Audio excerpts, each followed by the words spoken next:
Hola a todos y bienvenidos. Hoy nos metemos de lleno en un tema que es, sin duda, uno de los pilares de la contactología especializada, las ectasias corneales. Vamos a desgranar este gran desafío clínico apoyándonos en toda la experiencia de la doctora Patricia Flores para convertirla en una guía práctica, de esas que podemos aplicar en nuestro día a día en el gabinete.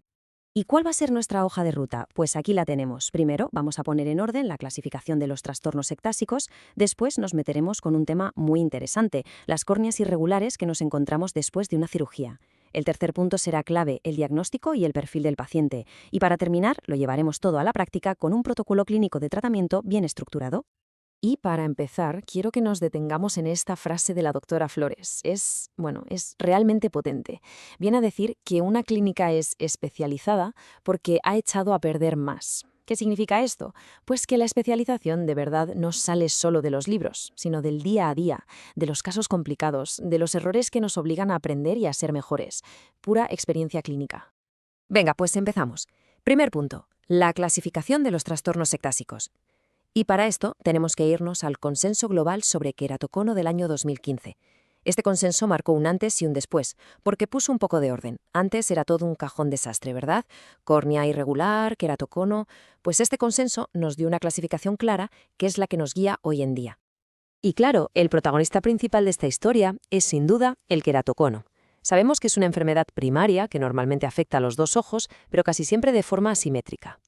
La definición clásica es esa, un adelgazamiento progresivo y una protrusión que deforma la córnea. Pero ojo, aquí viene un dato clave que ha cambiado nuestra forma de verlo.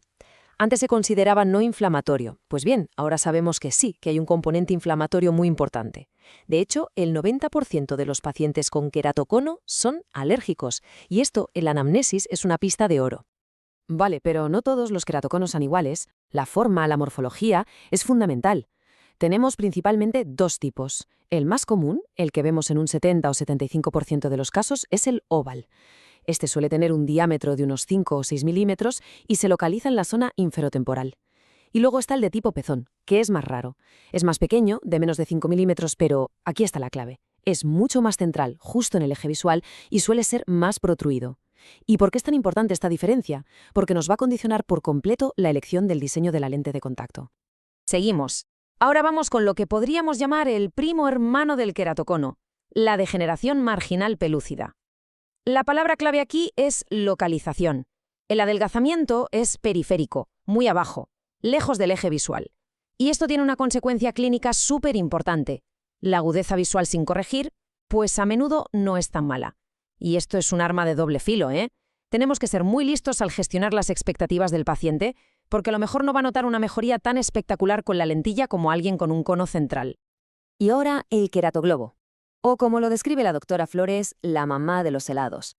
Es la ectasia más severa, la más extensa. Aquí la afectación es global, de limbo a limbo, toda la córnea. Por suerte es muy rara, hablamos de un 1 o un 2% de los casos.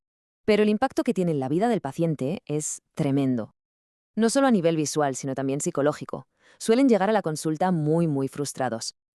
Vale, cambiamos de tercio. Hemos visto las ectasias primarias, pero ¿qué pasa con esas córneas que se vuelven irregulares después de pasar por quirófano? Exacto, hablamos de las ectasias post-LASIK o de las córneas que han sido modificadas por anillos, por crosslinking o incluso por un trasplante. Un nuevo desafío para nosotros. Hablemos del crosslinking. A día de hoy es el único tratamiento que ha demostrado que puede ralentizar la progresión de la ectasia. La doctora Flores usa una analogía genial. Lo llama un matrimonio explosivo entre la riboflavina, que es la vitamina B2, no la B12, y la radiación ultravioleta. Esta combinación crea nuevos puentes en el colágeno del estroma y así lo vuelve más rígido. Pero, y esto es importantísimo que lo tengamos claro y se lo expliquemos al paciente, el crosslinking no cura. Su objetivo es frenar la progresión, no mejorar la visión. Ahora, adaptar una lente en un ojo que ha tenido un trasplante de córnea, eso es otro nivel. Es casi como un trabajo de detective. ¿Con qué nos vamos a encontrar? Pues primero, una irregularidad muy marcada por las suturas. Segundo, un riesgo de rechazo inmunológico siempre presente, lo que nos obliga a buscar lentes con la máxima permeabilidad al oxígeno. Y tercero, un perfil de córnea muy típico, un centro más bien plano y una periferia muy curva. Cada ojo es un mundo. Y fijaos en este dato, porque es para estar orgullosos de nuestra profesión. Un 60%. Esa es la reducción que se estima en los trasplantes de córnea gracias a las lentes de contacto especializadas. Esto viene de una publicación de Visser del 2017. El avance, sobre todo en lentes esclerales, ha cambiado las reglas del juego por completo.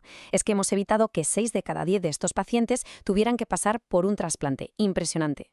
Bien, vamos con el tercer bloque, el diagnóstico y el perfil del paciente. Y el subtítulo lo dice todo. Más allá de la topografía. Porque un buen diagnóstico no es solo mirar un mapa de colores. Hay que hacer un buen diagnóstico diferencial, entender de dónde viene el problema. Y algo que a veces se nos olvida, comprender cómo está la persona que tenemos sentada en el sillón, su perfil psicológico. Esta tabla es un resumen perfecto para tener las ideas claras y nos ayuda a diferenciar las 3 grandes ectasias primarias. Repasamos rápido. Queratocono, protrusión cónica, adelgazamiento central o paracentral. Degeneración marginal pelúcida, nos vamos a la periferia inferior, tanto la protrusión como el adelgazamiento. Y el queratoglobo, como ya dijimos, es global, afecta a todo. Y claro, la frecuencia también nos da pistas. El queratocono es lo más común y el queratoglobo lo más raro. ¿Y cuánta gente tiene queratocono? Pues depende mucho de dónde miremos. Este gráfico es muy visual. Compara Estados Unidos con un 0,05% con Arabia Saudí, un 5%. La diferencia es abismal. ¿Y esto por qué? Pues nos apunta directamente a que hay factores geográficos, étnicos y de consanguinidad que juegan un papel muy importante. Entonces, ¿cuál es la causa? Ojalá fuera una sola cosa. Pero no. El queratocono es multifactorial, una mezcla de muchas cosas. Por un lado, una predisposición genética. Por otro, factores bioquímicos, como la pérdida de elasticidad del colágeno. Luego, los biomecánicos. Y aquí el enemigo público número 1 es frotarse los ojos de forma crónica. Y finalmente, los factores ambientales, como la exposición a los rayos ultravioleta y, una vez más, las alergias. Todo suma. Y ahora llegamos a un punto que de verdad no podemos pasar por alto, el impacto psicológico. Hay estudios que asocian fuertemente el queratocono con trastornos depresivos. Pensemos un momento. Se pierde calidad de visión, se vive con incertidumbre, la frustración es enorme. Se han llegado a reportar casos de ideas de suicidio en pacientes jóvenes. Nuestro trabajo no acaba en la córnea. Tenemos que ser empáticos, saber escuchar y estar muy atentos a esto. Muy bien, hemos visto la clasificación, los tipos, el diagnóstico. Ahora toca la parte práctica. ¿Cómo actuamos? Vamos a ver cómo montar un protocolo clínico que sea lógico y, sobre todo, eficaz, para adaptar la mejor solución a estos pacientes con córneas irregulares. En muchos nomogramas de tratamiento, la pregunta del millón es esta. ¿El paciente tolera las lentes de contacto? El árbol de decisión parece simple. Si con gafas no ve bien, probamos lentillas. Si no las tolera, a cirugía. Parece lógico, ¿verdad? Pero, ¿y si estamos enfocando mal la pregunta? Pues aquí la doctora Flores nos rompe los esquemas. No existe el paciente intolerante al lente de contacto, existe desconocimiento de cuál lente que le podemos colocar. Esta frase lo cambia todo. Nos está diciendo que la intolerancia no es un problema del paciente, es un desafío para nosotros. El reto es conocer todas las herramientas que tenemos, todo el abanico de lentes disponibles y encontrar la que sí le funcione. Entonces, ¿cómo decidimos el diseño? Pues volvemos a la morfología de la ectasia. Si tenemos un cono central, pequeño y bien definido, una lente corneal RGP suele ser una opción fantástica. Permite un muy buen intercambio de lágrima. Pero si la ectasia es más grande, extensa, o se va hacia la periferia, o si la prioridad es el confort, entonces tenemos que pensar en grande, en una lente de gran diámetro, como una escleral. La escleral hace un puente sobre la córnea irregular, creando una superficie nueva y perfecta, sin tocar la zona sensible, y eso da un confort espectacular. Y para ir cerrando, vamos a resumir la secuencia clínica, los pasos a seguir. Esto es como nuestra receta. 1. Una anamnesis completa, preguntar de todo.